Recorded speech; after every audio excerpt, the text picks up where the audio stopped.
Halo, nama saya Heri Suharto. Kali ini kita berada di channel Tutorial Jateng. Kalian bisa subscribe, like, dan komen ya di channel ini. Nah, kalian juga bisa mengakses video-video saya yang lain di channel Inspire. Selamat menikmati ya. Oke, pada kali ini kita coba akan membahas beberapa soal, ya, tepatnya adalah 3 soal geometri untuk persiapan KSN SD di tahun 2021. Ya. Kita akan mulai dari soal yang pertama. Oke. Soal nomor 1. Pada segitiga ABC, BM, dan AN itu adalah suatu garis berat.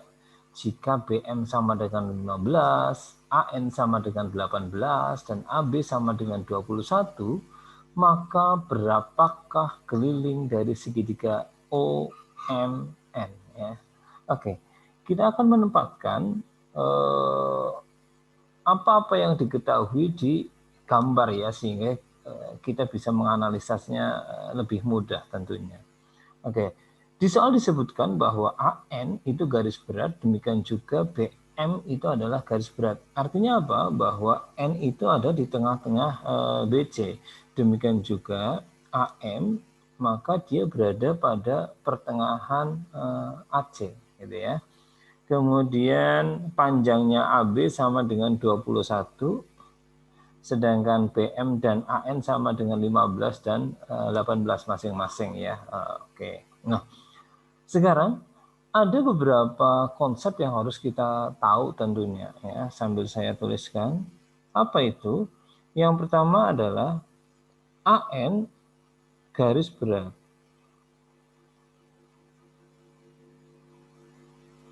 Kemudian BM itu adalah garis berat juga. Di mana AN itu berpotongan dengan BM di O. Maka jelas kita tahu bahwa O adalah titik berat. Adalah titik berat.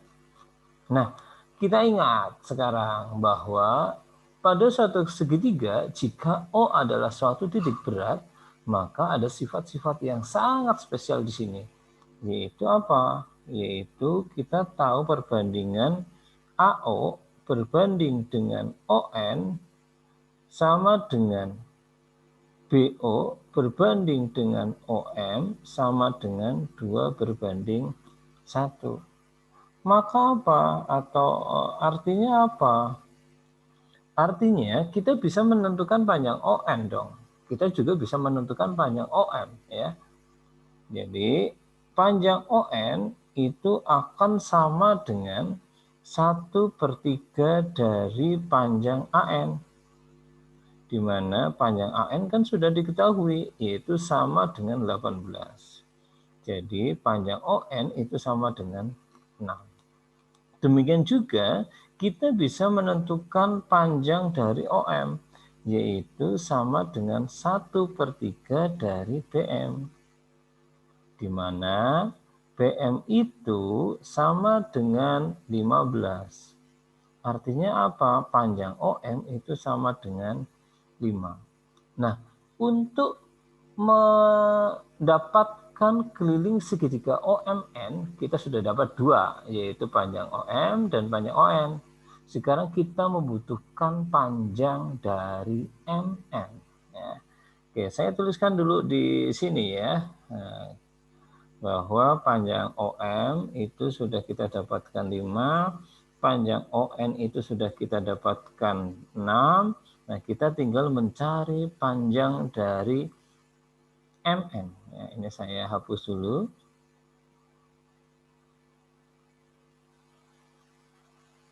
Oke. Nah, yang berikutnya kita sekarang melihat bahwa pada segitiga ABC, M itu kan titik tengah dari BC. M itu juga titik tengah dari AC. Artinya apa? Jelas bahwa MN itu sejajar dengan AB. Ya. Kalau dia sejajar, maka perbandingannya sama, ya, maka pasti akan berlaku MN itu sama dengan setengah dari AB, ya. Ini midpoint theorem, ya. Maka ini akan sama dengan setengah dari AB-nya adalah 21 atau sama dengan 10,5. Nah, sekarang 3 unsur itu sudah kita dapatkan, ya. Artinya apa? Kita bisa menentukan keliling segitiga bukan ABC, ya, tetapi MNO. Keliling segitiga MNO itu akan sama dengan MN ditambah dengan ON ditambah dengan OM, atau sama dengan 10,5 ditambah dengan 6 ditambah dengan 5, atau sama dengan 21,5. Nah, sampai di sini kita sudah mendapatkan nilai dari yang ditanyakan berupa keliling segitiga OMR. Soal nomor 1 sudah terselesaikan. Nah, sekarang kita coba akan masuk ke soal yang nomor 2, ya. Soal nomor 2. Nah, soal nomor 2 ini juga butuh satu konsep yang penting sekali, yang sangat memungkinkan di jenjang SD, ya. Oke. Soal nomor 2 begini. Pada gambar berikut diberikan segitiga ABC siku-siku di A, ya. Ini juga langsung saya tempatkan di sini, biar tidak kehilangan jejak, ya. Dan sudut DAC itu sama dengan 60 derajat. DAC 60 derajat. Oke. Kemudian diketahui juga AD tegak lurus BC. AD tegak lurus BC. Oke. ED tegak lurus AB. Kondisinya begini, ya. Kemudian EF tegak lurus BC. Ini juga tegak lurus nih. Yang terakhir adalah EF BC itu sama dengan 80 satuan panjang tentunya, ya. Jadi kita tahu bahwa ini panjangnya adalah 80 BC, ya, panjangnya BC, ya. Oke. Saya tuliskan di sini aja, nggak apa-apa. Nah, sekarang kita diminta menentukan apa sih? Yaitu kita diminta untuk menentukan jumlah dari atau operasi dari panjang BF ditambah panjang BE ditambah panjang BD ditambah panjang AB. Nah, artinya kita butuh ukuran panjang dari mereka, yaitu BF, BE, BD, dan AB. Nah, sekarang kita bisa melihat ada segitiga istimewa di situ, ya, yaitu segitiga siku-siku dengan salah satu sudutnya itu 30 derajat, ya. Oke, sekarang kita akan bisa mencari panjang BF, misalkan BF, ya. BF yang terkecil. Oh, berarti saya mau mencari panjang AB dulu nih, ya, dari belakang, ya. Oke, nah sekarang saya tuliskan di sini, ya, biar langkah-langkahnya sangat jelas. Lihat segitiga ABC. Dia siku-siku, ya. Di mana? Di A. Di mana sudut BCA itu kan berarti sama dengan 30 derajat. Kan begitu, ya. Sudut BCA itu sama dengan 30 derajat.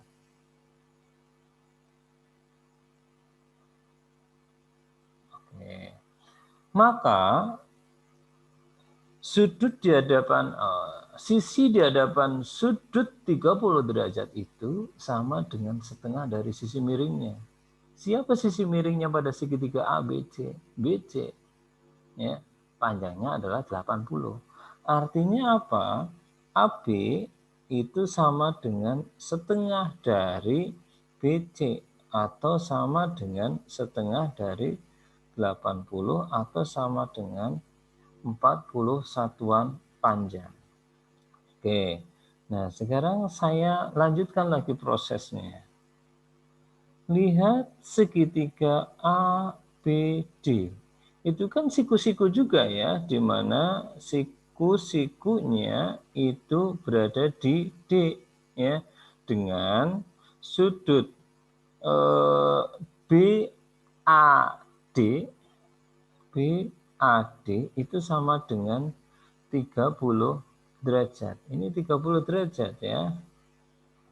Oke, maka apa? Kayak tadi ya, bahwa sisi di hadapan sudut 30 derajat itu sama dengan setengah dari sisi miringnya. Sisi miringnya sekarang siapa pada segitiga ABD? Yaitu AB ya.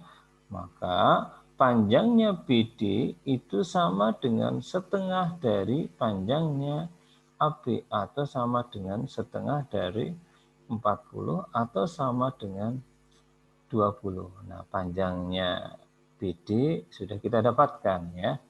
Nah, sekarang prosesnya saya lanjutkan nih, saya lanjutkan. Nah, sekarang lihat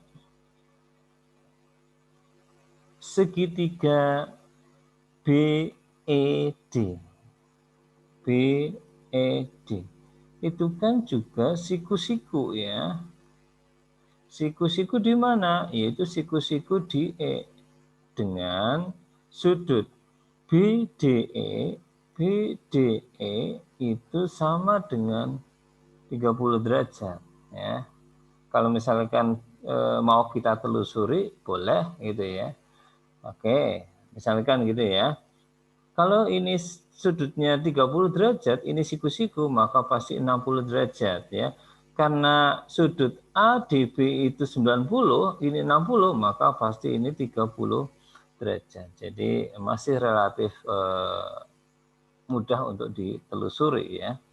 Nah, di mana sudut BDE itu sama dengan 30 derajat. Maka teorema yang sama kita pakai ya. Sisi di hadapan sudut 30 derajat itu sama dengan setengah dari sisi miringnya. Siapa? Yaitu panjang BE tentunya.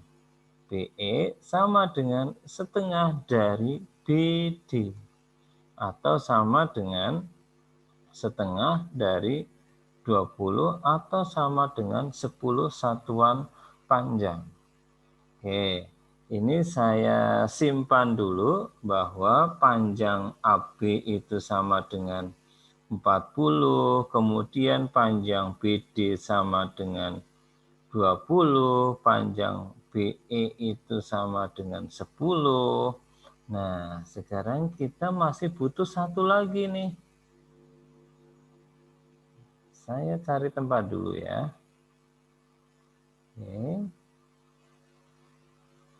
Apa yang belum kita dapatkan? Yaitu panjang EF ya. Nah, sekarang kita bisa mencari panjang EF, yaitu lihat segitiga BEF. Itu kan segitiga siku-siku juga ya. Di mana?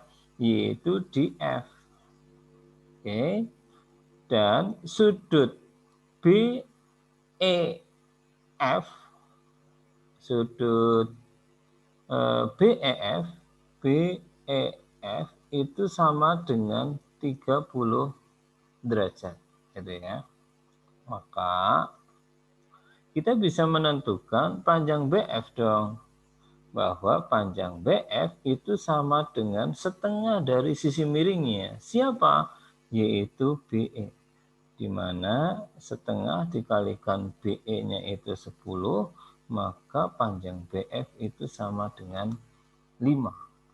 Nah, sekarang kita sudah mendapatkan 4 unsur yang dibutuhkan untuk mencari jumlahan dari yang diminta oleh soal, yaitu BF ditambah dengan BE ditambah dengan BD ditambah dengan AB itu akan sama dengan 5 ditambah dengan 10 ditambah 20 ditambah 40 atau sama dengan 75 satuan panjang. Soal nomor 2 terselesaikan. Oke, sekarang kita akan masuk ke soal yang berikutnya ya. Nah, soal yang ketiga. Pada segitiga ABC, DE dan DF sejajar terhadap AC dan BC secara berturut-turut. Oke, saya langsung tempatkan dulu ya. Di mana DE itu sejajar dengan AC. DF itu dikatakan juga sejajar dengan BC. Oke. Kemudian jika BE sama dengan 5 dan EC sama dengan 3. Oke, ini 5, ini 3 ya.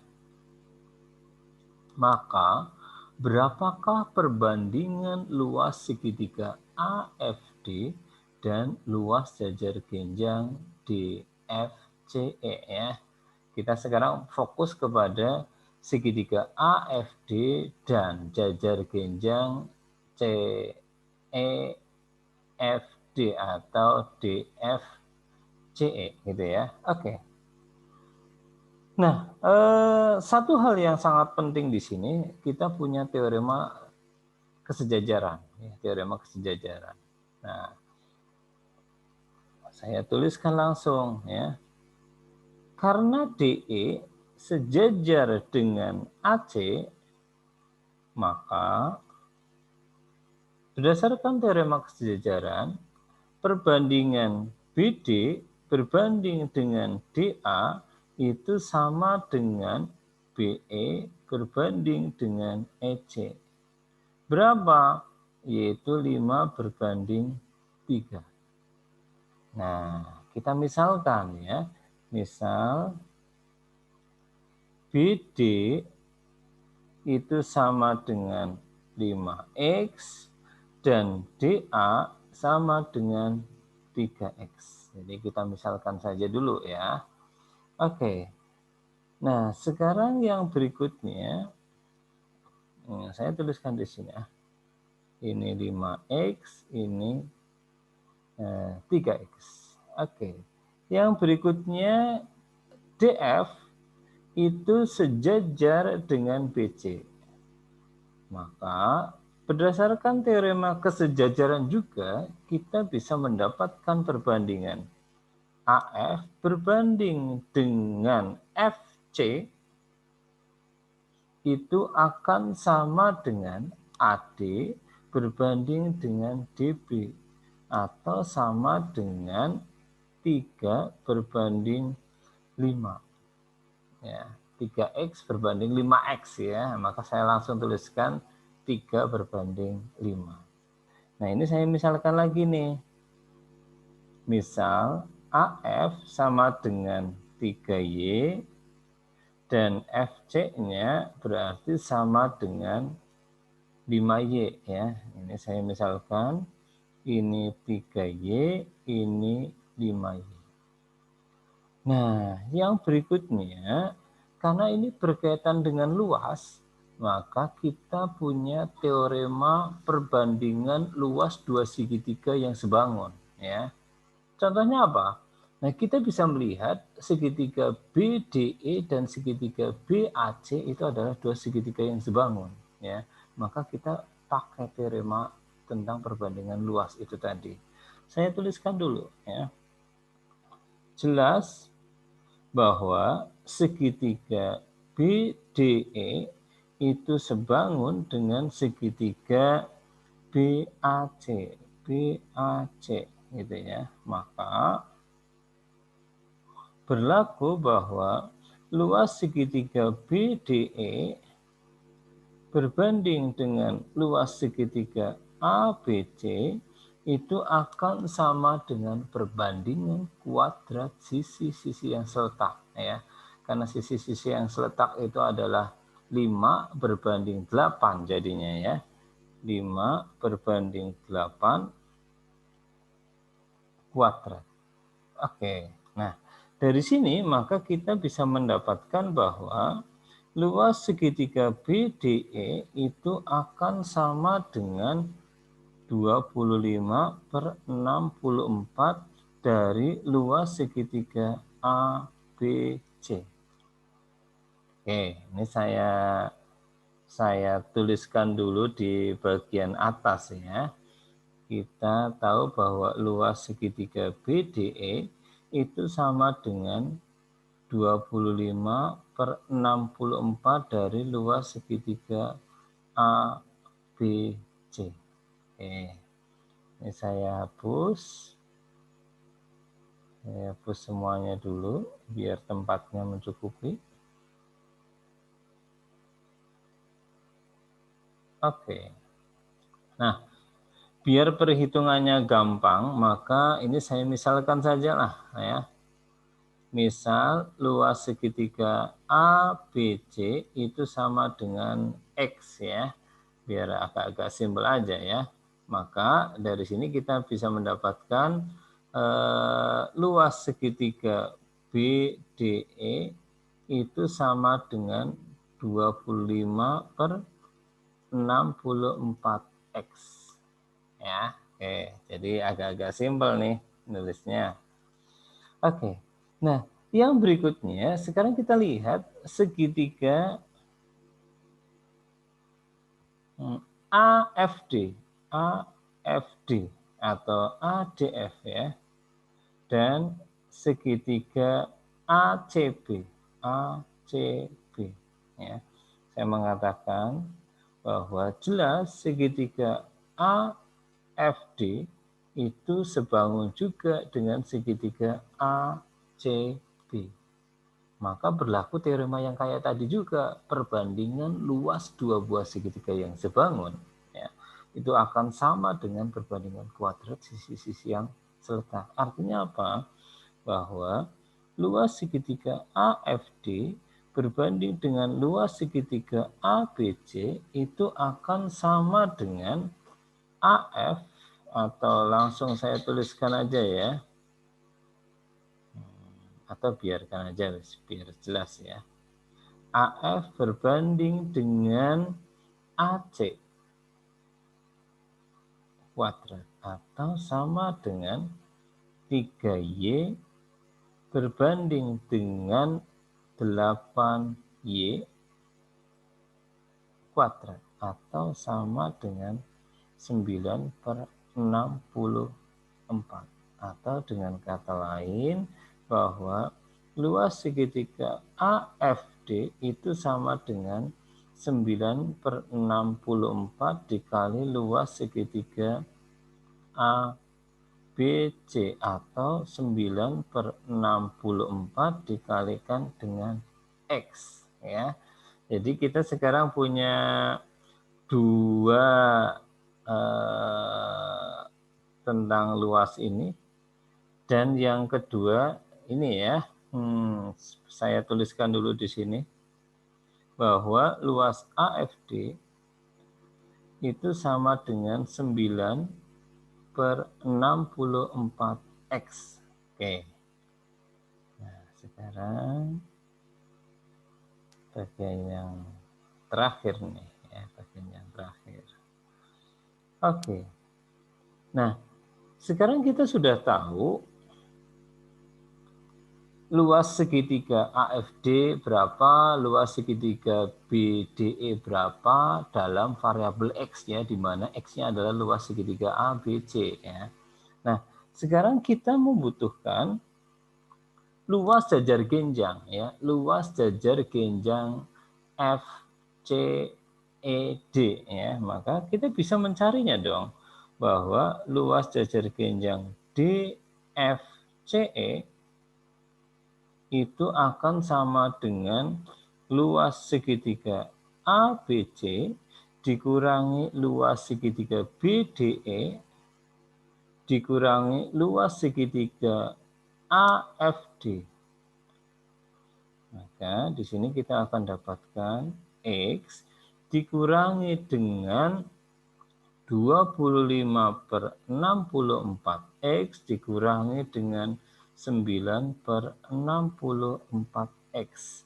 Atau di sini kita akan dapatkan bahwa ini saya samakan penyebutnya dulu. 64 ini 64 dikurangi 25 dikurangi 9 X, kan begitu ya. Maka di sini akan kita dapatkan 30/64 X. Itu adalah luas jajar genjang DFCE. Nah, sekarang yang ditanya apa? Yang ditanya adalah perbandingan luas segitiga AFD berbanding dengan luas jajar genjang DFCE. Ya, maka ini akan sama dengan 9/64 X berbanding dengan 30/64 X. Yang jelas berarti ini bisa kita hilangkan karena dia sama dengan 1 X per X, atau ini akan sama dengan 9/64 dikali dengan 64/30 atau sama dengan 9/30. Atau kalau kita mau ke bentuk yang paling sederhana, maka ini menjadi 3/10. Ya, jadi kita sudah mendapatkan apa yang ditanyakan di soal, yaitu perbandingan luas segitiga AFD berbanding dengan luas jajar genjang DFCE sama dengan 3/10 atau 3/10. Oke, 3 soal sudah tuntas kita bahas. Insya Allah kita nanti akan terus membuat video-video yang berkaitan dengan soal dan penyelesaian soal. Tentunya di channel PPO Jateng dan juga di channel Inspire. Sampai ketemu lagi di pembahasan soal-soal yang berikutnya yang tentunya akan sangat bermanfaat bagi kita semua. Terima kasih.